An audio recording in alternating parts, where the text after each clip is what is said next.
Sun astro நேர்களுக்கு வணக்கம். நம்ம ஆன்மீகம் சேனல்ல ஆன்மீகம் தொடர்பான நிறைய தகவல்களை பார்த்தும் தெரிஞ்சுக்கிட்டும் வரோம். அதன் மூலமா நமக்கு நிறைய தீர்வுகளும் தெளிவுகளும் கிடைச்சிருக்கு. அந்த வகையில இன்னைக்கு நம்ம கூட இணைஞ்சிருக்கிறவர் யாருன்னு பார்த்தீங்க அப்படின்னா, ஈரோடு பவானி லட்சுமி நகரை சேர்ந்த சக்தி ஜோதிட நிலையத்தை வைத்திருக்கக்கூடிய திரு சாரதி அவர்கள். வாருங்கள் பேசுவோம். வணக்கம் சார். வணக்கம் சார், பொதுவாகவே பார்த்தீங்க அப்படின்னா ஜாதகத்தில் கிரக சேர்க்கைகள் அப்படிங்கிறது ரொம்ப முக்கியமானதாக பார்க்கப்பட்டு வருது.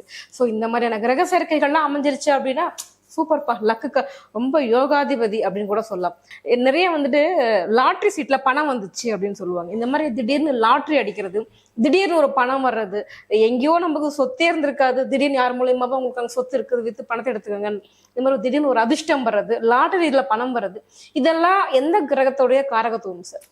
கிரகம்ங்கிறத விட 8ஆம் பாவத்தை கணக்கு எடுத்துக்கணும். லக்னம் 8. ஒருத்தனுக்கு அவமானம் தரதான் 8ஆம் கிரகம் தான், அதிர்ஷ்டத்தை தரதும் 8வது வீடு தான். இந்த 8ஆம் வீடு பலமா இருந்துட்டா இந்த மாதிரி லாட்டரி சீட்டு, ரேஸ் இதில் வரும், பெண் வழியில் சொத்து வரும், உயில் சொத்து வரும். இந்த மாதிரி என்னைக்கோ அவங்க அப்பா ஒரு இடத்த வாங்கி போட்டிருப்பாரு, உயில் எழுதி வச்சிருப்பாரு, அது பின்னாடி வழக்கில் வெற்றி பெற்று அது மூலியமா சொத்து வரும். இதில் கிரக சேர்க்கைகள்னு பார்த்தீங்கன்னா பொதுவாக திடீர் அதிர்ஷ்டத்துக்கு சுக்கிரனும் ராகுவும் தாங்க காரணம். சனி எல்லாம் அந்த அதிர்ஷ்டத்தை தரவே தராது. சனி உழைக்கும் கிரகம், உழைப்பால உயரக்கூடிய கிரகம். அவங்க அந்த ஒரு தொழில் பண்றாங்க, தொழிலில் அதுக்கு தகுந்த ஒரு அதுக்குள்ள நெளிவு சொல்ல தெரிஞ்சு தொழில் செய்வாங்க, அது மூலியமா யோகம் தரும். இப்போ ஒரு சனி கிரகம் அதிர்ஷ்டத்தை தரக்கூடிய 8ஆம் பாவம், 5ஆம் பாவம், தனஸ்தானம், 11ஆம் வீடு, இந்த இடங்களை பார்வை பார்க்குறப்போ சனி தர அதிர்ஷ்டம் மிக குறைவு. அவங்களுக்கு உழைப்பின் மூலயமா தான் வரும். இதே சுக்கிரனும் ராகவும் தொடர்பு கொண்டுட்டா இப்போ நீங்கள் சொன்ன மாதிரி லாட்ரி சீட்டில் கூட கிடைக்கலாம். அப்போ முன்னாடி முன்னோர்கள் வச்ச சொத்து வகையில் அன்றைக்கி ஏதோ குறைவாக இருக்கும், இன்றைக்கி அது விலை மிக அதிகமாக போகும், அந்த மாதிரி கிடைக்கலாம். பழைய வீடு ஒன்று இருக்கும், அதை இடிப்பாங்க, அதில் ஏதாவது கிடைக்கலாம். இது மாதிரி விஷயங்கள். இன்றைக்கி புதையல்ங்கிறதெல்லாம் கிடையாதுங்க. எங்கேயுமே புதையல் பெருசாக பொண்ணு இருக்குது, பணம் இருக்குன்னு. அந்த காலத்தில் அந்த ஒரு குறிப்பிட்ட காலத்துக்கு முன்னாடி பொண்ணெல்லாம் உருக்கி, காசுக்கெல்லாம் உருக்கி தோட்டத்துக்கு அடியில் வச்சுருவாங்க. சில பேர் அதை தினம் தொட்டு கூட கும்பிடுவாங்க. பணத்தையும் அதே மாதிரி சேமித்து வச்சுருப்பாங்க. அந்த காலத்தில் ராஜாக்கள்லாம் சில விஷயத்துக்காக அந்த புதையலை பாதுகாக்கிறதுக்காக சில விஷயம் செய்வாங்க. அப்போ அந்த காலத்தில் ஒரு குறிப்பிட்ட காலத்துக்கு பின்னாடி அது இன்னொரு கைக்கு கிடைக்கும். அதெல்லாம் ஜோதிடத்தில் என்ன சொல்கிறாங்க, பூர்வ புண்ணிய கர்மா அப்படிம்பாங்க. ஒருத்தன் போன ஜென்மத்தில் ஏதாவது உழைச்சி பணத்தை எங்கேயாவது விட்டுருப்பான், இழந்திருப்பான், அது அவங்களுக்கு கிடைக்காம போயிருக்கும். அல்லது இவன் பணத்தை வேற யாராவது ஏமாற்றிருப்பாங்க, அந்த பணத்தை அந்த சந்ததி அனுபவிக்காமல் இப்படி எங்கேயாவது புதைச்சி கூட வச்சுருக்கலாம். அது இவன் சந்ததியினுடைய சந்ததி கண்ணில் படும். இது கர்மா. ஒரு கதை உதாரணமாக ஒரு சின்ன கதையை சொல்கிறேங்க. ஒரு ஹோட்டலுக்கு சாப்பிட போடுறாங்க எல்லாம். அந்த ஹோட்டலில் ஒரு போர்டு எழுதி இருந்தது, இங்கே நீங்கள் சாப்பிட்ட பணத்துக்கு பில்லு தர வேண்டியதில்லை, உங்கள் பேரங்கிட்ட நாங்கள் வசூல் பண்ணிக்கிறோம் அப்படின்னு போர்டு போட்டிருந்தாங்களாம். இது ஒரு நகைச்சுவைக்காக இதை எடுத்துங்களேன், ஒரு புரியறதுக்காக. உடனே ஒருத்தர் என்ன பண்ணுறது, அங்கே போய் ஒருத்தர் நல்லா நம்மளா பட்டு கட்ட போகிறோம், பேரன் தானே கட்ட போகிறான் அப்படின்னு அவன் எப்பயுமே வரம்புக்கு மீறி அதிகமாக சாப்பிட்டான். இலவசமாக தானே கிடைக்கிதுன்னு நல்லா சாப்பிட்டுட்டு அந்த பில்லை கொடுத்து கல்லாட்டு கொடுத்துட்டு வெளியே போகிறப்ப பில்லை கொடுங்கங்கிறாங்க. ஏங்க என் பேரன் தாங்க தருவான்னு சொன்னேன், நான் சாப்பிட்டது பில்லு கேட்க மாட்டேன்னு சொன்னீங்களே, உண்மையிலே நீங்கள் சாப்பிட்டது கேட்கல, இது உங்கள் தாத்தா சாப்பிட்ட பில்லை நீ கொடு அப்படின்னு சொன்னாங்களாம். இது இந்த கதை சின்னதாக இருந்தால் கூட அந்த ஒரு தாத்தா செய்கிற புண்ணியமோ அல்லது பாவமோ இப்படி தான் ஒரு ஜாதகன் கர்ம வினை அப்படிங்கிறத அனுபவிப்பாங்க. அந்த விஷயத்தில் நாம் இதாக எடுத்துக்கலாம். இது 8ஆம் இடம் பத்தி சொன்னீங்க, திடீர் அதிர்ஷ்டம் அந்த மாதிரிலாம் கொடுக்குறது அப்படின்னு. ஸோ 8ஆம் இடத்துல ராகு சுக்கிரன் இருந்தால் திடீர் அதிர்ஷ்டம் அப்படின்னு சொன்னீங்க. 8ஆம் இடமே காலியாக கிடக்குது, டப்பா காலியாக இருக்குது அப்படின்னா அந்த அமைப்புள்ளவர்களுக்கு எந்த மாதிரியான அதிர்ஷ்டம்? அந்த 8ஆம் இடத்து அதிபதி எந்த கிரகத்தோட எங்கே சேர்ந்து இருக்குங்கிறத பார்க்கணுங்க. 8ஆம் இடம் காலியாக இருந்தாலும் அதை பார்வை செய்கிற கிரகம், இதே கிரகங்கள் பார்வை செய்த அமைப்பு. இப்போ உதாரணத்துக்கு ஒருத்தர் 8ல் ராகு சுக்கிரன் இருந்துட்டா பெண் வழி பிரச்சனை அவங்களுக்கு கண்டிப்பாக இருக்கும். அவங்களுடைய மர்ம உறுப்புகள் வயிற்றுக்கு கீழே இருந்து முழங்காலுக்குள்ளே உள்ள இடங்கள்ல அவங்களுக்கு சில பிரச்சனைகளை தரும். ராகு சுக்கிரன் 8ல் இருக்காங்க, நிச்சயமாக பெண்ணால் அவமானப்பட்டே தீர்வார்கள். அதே மாதிரி ராகு சுக்கிரன் 5-11 இருந்தால் அவங்க பரம்பரையில் ஒருவருக்கு 2 தாரம் இருக்கும், பெண் சம்மந்தப்பட்ட சாபம் இருக்கும் அப்படிங்கிறது. அப்போ 8ஆம் வீட்டை பார்க்குற கிரகம் அப்படிங்கிறத நம்ம எடுத்துக்கணும். 8ஆம் வீடு மரணத்தை தரக்கூடிய கிரகமும் 8ஆம் பாவம் தான்.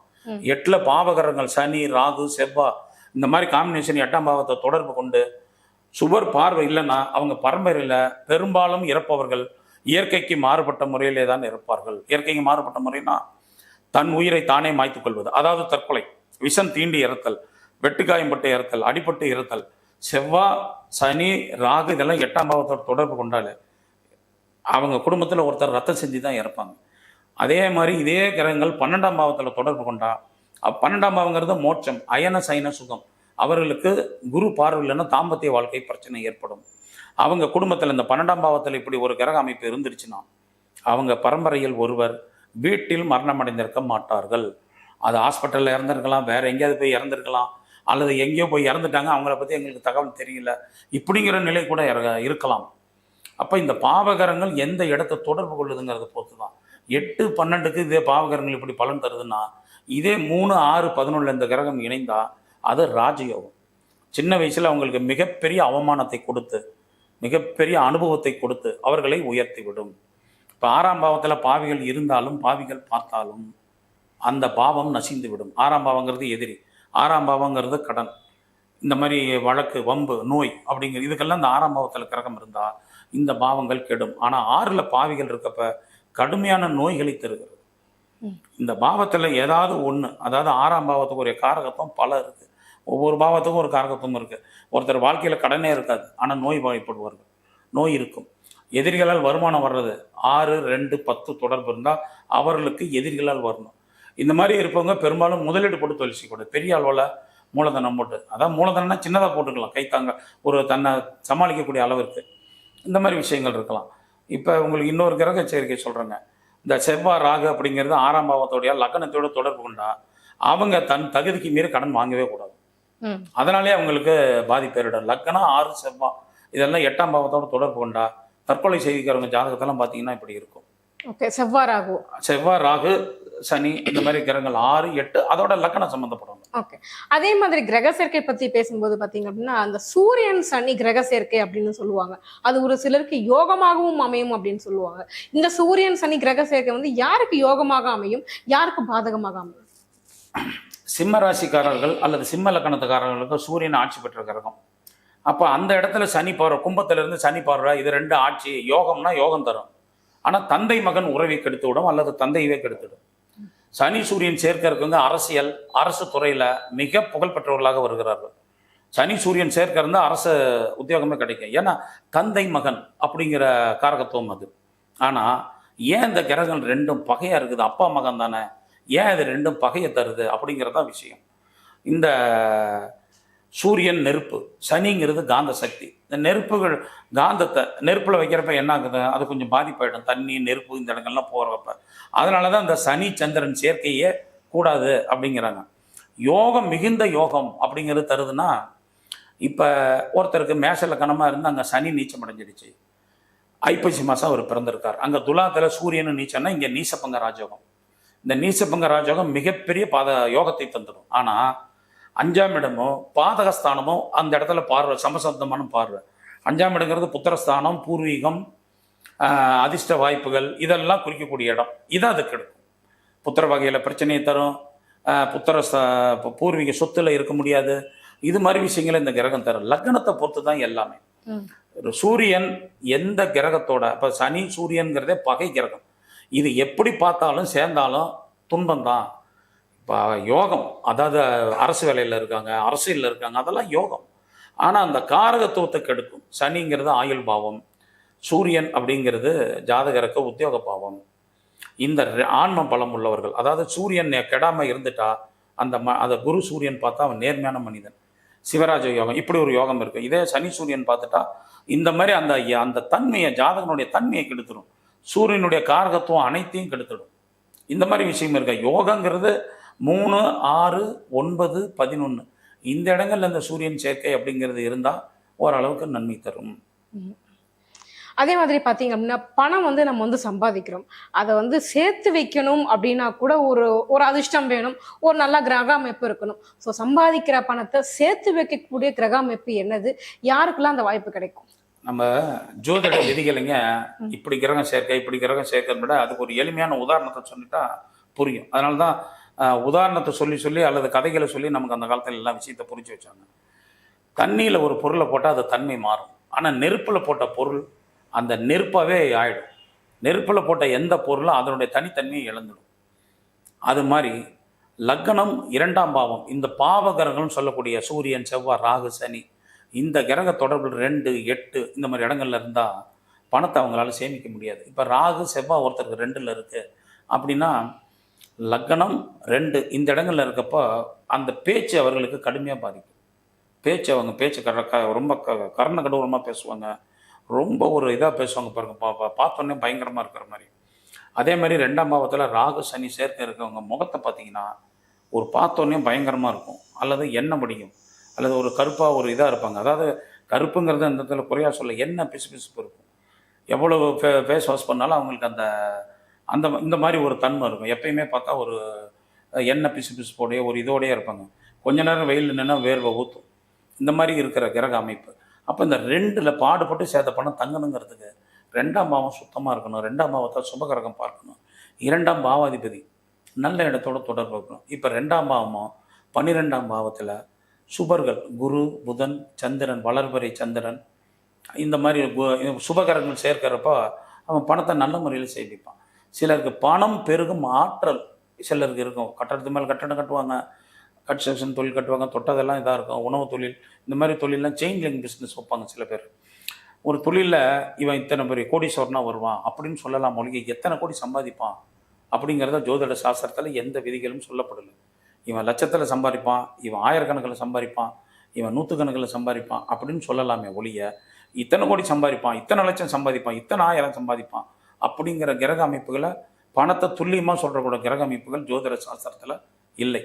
அப்போ லக்னம் 2ஆம் பாவம் லாபஸ்தானம் இந்த மாதிரி கிரகங்கள் 9ஆம் பாவம். ஏன் இந்த 9 எடுத்துக்கிறோம், லாபஸ்தானத்தை எடுத்துக்கிறோன்னா 2ஆம் பாவங்கிறது ஒரு ஜாதகனுக்கு வருமானம், அதை தர்றதுங்க. குடும்பம் பல இது இருந்தாலும் வருமானம். ஒருத்தனுக்கு வருமானம் எப்படி வரும், 10ஆம் பாவம் சம்மந்தப்படணும். தொழில் எல்லாமே எப்படி வரும், 10ஆம் பாவம் நல்லா இருக்குன்னு அவன் அந்த வருமானம் தரதில் 6ஆம் பாவத்தையும் எடுத்துக்கலாம். அப்போ 2, 6, 10, 11 இந்த கிரகங்கள் வலிமையாக இருந்துட்டா அவன் செயின் லிங்க் பிஸ்னஸ் அமைப்பான். இதில் ஏதாவது ஒரு கிரகம் ஆட்சி உச்சம் பெறணும். அது லக்கணத்துக்கு நட்பு கிரகமாகவோ அதி நட்பாகவோ இருந்தால் இந்த பலன் நிச்சயம் நடக்கும். சில பேர் பார்த்திங்கன்னா மிகப்பெரிய அந்தஸ்து உள்ள மனிதர்கள்ட்ட இருப்பாங்க. ஆனால் அவர்களுக்கு ஆலோசகராகவோ அல்லது அவர்களுக்கு நண்பர்களாகவோ இருக்கக்கூடிய ஜாதகம் அது. அந்த மாதிரி ஜாதகத்தில் பார்த்தாலும் அவங்களுக்கு அவங்க மூலிமா ஒரு பணம் கிடைக்கிறது, வருவாய் போக்குவரத்து, இந்த மாதிரி விஷயம். ஒரு பெரிய ஆலமரத்தில் நிற்கிறப்ப அந்த பலன் இவர்களுக்கும் கிடைக்கிற மாதிரி தான் இதெல்லாம். இதுக்கு இந்த யோகங்கள் எப்படி இருக்குன்னா 2ஆம் பாவம் இதே தொடர்பில் இருக்கும். ஆனால் கிரகங்கள் நட்பு வீட்டில் இருக்கும், நட்பாக அமைஞ்சிருக்கும். அப்படி இருக்கப்ப இந்த மாதிரி பலனை தந்துடும். இந்த 2, 11, 9 இந்த விடங்கள் இது ஒரு ரகம், முதல் தர யோகம். 2, 6, 10 பலம் பெறுதல் அதற்கு அடுத்தபடியான யோகம்.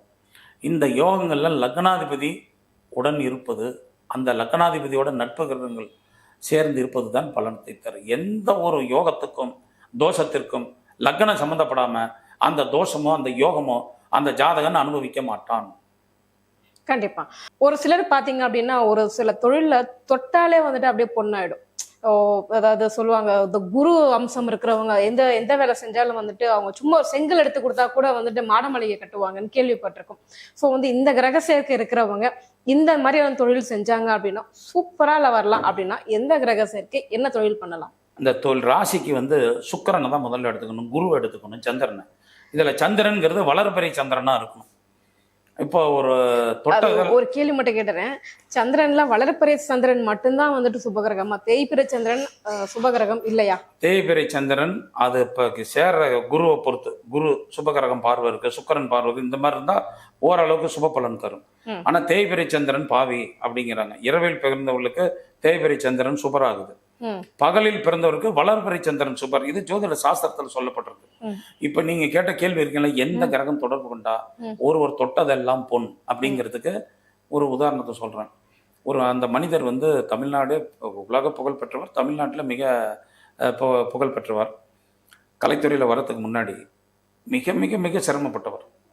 தன்னுடைய 70 வயது அவருக்கு ஆயுள் கடவுள் கொடுத்தாரு. அதில் 35 வயசு வரைக்கும் அவர் சிரமத்தைப்பட்டார். அவர் வாழ்க்கையில் பட்ட அவமானங்கள்ங்கிறது யாராலையும் பட்டிருக்க முடியாது. அவ்வளோ பெரிய அலட்சியங்கள், அவரை அலட்சியப்படுத்துறது, அவமானங்கள், வறுமை, பசியினுடைய கொடுமை இதெல்லாம் சந்தித்தார். அதே மனிதர் 35 வயசுக்கு மேலே 70 வயசு வரைக்கும் அவர் தொட்டதெல்லாம் பொன், கொடி கட்டி பறந்தார். நமக்கு கேள்விப்பட்டிருப்பீங்க. கலைத்துறையில் இருந்து அரசியல் துறைக்கு வந்த நமது மறைந்த முன்னாள் முதல்வர் டாக்டர் புரட்சித் தலைவர் எம்ஜி ராமச்சந்திரன் அவர்கள் தான். அவங்க வாழ்க்கை சரித்திரம் எல்லாத்துக்கும் தெரியும். ஆனால் அவர் லக்னம் கன்னியா லக்னம். நிறைய பேர் ஒரு தேதியை கூட மாற்றி சொல்கிறாங்க. ஆனால் அவருடைய தேதியும் வேறு. ஆனால் கிரக அமைப்புகளை மட்டும் சொல்கிறேங்க. அவர் ஜாதகத்தில் அவர் ரேவதி நட்சத்திரம், சந்திரன் மீனத்தில் இருக்குது, குருவும் ஆட்சி பெற்ற குரு. இப்போ பொன்னிற மேனி, அந்த லக்கணத்தை குரு சந்திரன் அப்படிங்கிற விஷயம் அவர் லக்கணத்தை பார்த்தது. 3ஆம் இடம் அப்படின்னு பார்த்தீங்கன்னா செவ்வாய் உச்சன். யார் ஒரு ஜாதகத்தில் சுக்கிரன் 3ஆம் இடத்து அதிபதியோடையோ அல்லது குருவோடையோ அல்லது 5ஆம் பாவத்தோடையோ தொடர்பு கொண்டுட்டா அது யோகம். அது ராகு சுக்கிரன் தொடர்பு இருப்பது இன்னும் சிறப்பு. அந்த அமைப்பு அவர் ஜாதகத்தில் உண்டு. இந்த மாதிரி 3ஆம் இடமும், 3ஆம் இடம் தான் கைராசியை குறிக்கக்கூடிய இடம். 2ஆம் இடங்கிறது தொட்டதெல்லாம் பொண்ணாக்கக்கூடிய கிரகத்தை தரக்கூடியது. அப்போ 1, 2, 3 இதோட சுக்கிரன், சந்திரன், புதன், குரு இந்த மாதிரி கிரகங்கள் தொடர்பு கொண்டுட்டா அது மிக மிக மிக சிறப்பு.